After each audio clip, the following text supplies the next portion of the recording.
AD Channel. Informasi seputar ASN dan pensiunan. Subscribe dan like video ini. Halo Bapak Ibu semua. Bagaimana kabar Anda sekarang? Semoga selalu sehat dan sejahtera. Kembali lagi dengan AD Channel yang membahas tentang info terupdate ASN dan pensiunan Indonesia.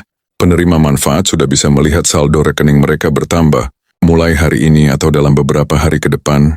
Tapi ingat ya, karena proses ini dilakukan secara bertahap dan sistematis, nggak semua orang akan langsung menerima di hari yang sama. Beberapa orang mungkin akan terima lebih dulu, sementara lainnya menyusul di hari-hari berikutnya. Hal ini sangat wajar. Apalagi kalau melihat jumlah penerima yang mencapai ratusan ribu, bahkan jutaan orang di seluruh Indonesia. Proses pencairan kali ini menggunakan sistem disbursement digital. Jadi dana akan langsung ditransfer ke rekening masing-masing penerima, tanpa harus datang ke kantor, tanpa harus antri panjang dan tanpa formulir ribet. Tapi tetap saja, ada beberapa hal yang harus dipastikan sebelum dana benar-benar masuk. Salah satunya adalah bahwa data rekening yang kamu miliki harus benar-benar sesuai dengan data yang tercatat di sistem. Kalau misalnya ada nama yang tipe nomor rekening yang salah atau rekening sudah tidak aktif, besar kemungkinan proses pencairan akan tertunda. Ya, makanya penting banget buat kamu untuk mengecek ulang data kamu sekarang juga. Terutama kalau kamu sudah merasa termasuk dalam daftar penerima, sekarang siapa saja sebenarnya yang berhak menerima pencairan dana ini. Jadi dana ini diperuntukkan bagi mereka yang sudah pensiun atau telah diberhentikan secara resmi dari instansi pemerintahan BUMN atau lembaga negara lainnya. Termasuk juga di dalamnya adalah pegawai non-ASN yang terdaftar dalam program pensiun tertentu, serta beberapa kategori khusus, seperti pegawai honorer yang sudah memenuhi syarat masa kerja. Ada beberapa kasus yang hanya butuh waktu kurang dari sebulan, sampai dana benar-benar masuk ke rekening. Lalu bagaimana kalau kamu bukan pensiunan langsung, tapi anak atau cucu dari pensiunan lama, apakah kamu bisa bantu jawabannya? Bisa banget. Dan bahkan sangat disarankan banyak pensiunan yang sekarang sudah lanjut usia kesulitan akses, atau bahkan tidak paham cara cek data secara digital. Dan disinilah peran keluarga jadi sangat penting. Kamu bisa bantu cek informasi, lengkapi dokumen, dan dampingi proses klaim. Dan ingat, ini bukan bantuan sosial atau hibah yang harus diperebutkan. Ini adalah hak yang memang sudah dikumpulkan selama puluhan tahun bekerja. Jadi jangan ragu untuk bantu orang tua atau kakek nenek kamu untuk klaim dana mereka. Yang bikin lega sistem sekarang sudah mulai transparan.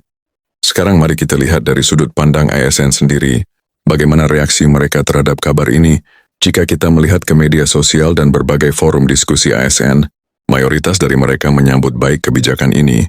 Banyak ASN yang merasa bahwa kenaikan ini adalah bentuk apresiasi dari pemerintah atas kerja keras mereka selama ini, apalagi dengan meningkatnya beban kerja dan tuntutan profesionalisme di sektor pemerintahan. Kenaikan gaji ini tentu menjadi insentif yang sangat dibutuhkan. Namun tentu saja tidak semua orang merasa puas. Beberapa ASN merasa bahwa kenaikan ini masih belum cukup jika dibandingkan dengan meningkatnya biaya hidup. Ada juga yang berharap bahwa selain kenaikan gaji pemerintah, juga akan memberikan perbaikan dalam sistem tunjangan dan fasilitas lainnya. Ini adalah hal yang wajar karena setiap kebijakan pasti akan menimbulkan berbagai respons dari masyarakat. Lalu bagaimana dengan pensiunan? Mereka juga merespons dengan berbagai pendapat. Banyak pensiunan yang merasa bersyukur karena akhirnya ada kenaikan yang cukup signifikan. Setelah sekian lama, namun ada juga yang berharap bahwa selain kenaikan gaji pensiunan juga akan memperhatikan aspek lain, seperti fasilitas kesehatan dan kesejahteraan lansia. Jadi kesimpulannya, kenaikan gaji 16% bagi ASN dan pensiunan di APBN 2025 ini adalah kebijakan yang sangat positif dan sudah lama dinantikan. Meskipun masih ada beberapa pertanyaan yang perlu dijawab mengenai mekanisme dan dampaknya secara keseluruhan, ini adalah langkah maju yang harus diapresiasi. Bagi Anda yang merupakan ASN atau pensiunan, ini adalah kabar baik yang patut disyukuri. Bagaimana menurut Anda? Apakah kenaikan 16% ini sudah cukup atau masih ada hal lain yang perlu diperhatikan oleh pemerintah? Berdasarkan pernyataan resmi dari Menteri Keuangan, prosesnya akan dilakukan secara bertahap dan terorganisir. Pemerintah akan membuka pendaftaran online dan offline agar semua pensiunan bisa mengakses informasi dan mendaftar dengan mudah. Bagi Anda yang familiar dengan teknologi, bisa langsung akses lewat situs resmi Kementerian Keuangan atau lembaga pensiun terkait. Tapi bagi Anda yang lebih nyaman dengan cara manual, bisa juga datang ke kantor layanan pensiun terdekat di mana petugas akan membantu proses pendaftaran dan verifikasi data. Proses verifikasi ini penting karena pemerintah ingin memastikan bahwa setiap orang yang mendaftar benar-benar berhak menerima manfaat ini. Jadi akan ada proses pengecekan per NIP, masa kerja, dan status pensiun. Setelah data diverifikasi, Anda akan diminta untuk memilih apakah ingin bergabung dengan skema baru ini. Anda menawarkan keputusan hari ini sudah final. Anda yang sudah memilih tidak bisa diubah lagi ke sistem lama. Beberapa ahli ekonomi menyebutkan bahwa revisi ini akan menjadi salah satu kebijakan paling berdampak dalam meningkatkan kesejahteraan pensiunan di Indonesia. Dengan memahami kebijakan ini dan mengecek kelayakan, pensiunan dapat menjalani masa tua dengan lebih tenang dan sejahtera. Bagikan informasi ini kepada keluarga, teman, atau siapa saja yang mungkin berhak mendapatkan pesangon ini. Lantas siapa yang berhak mendapatkan pesangon?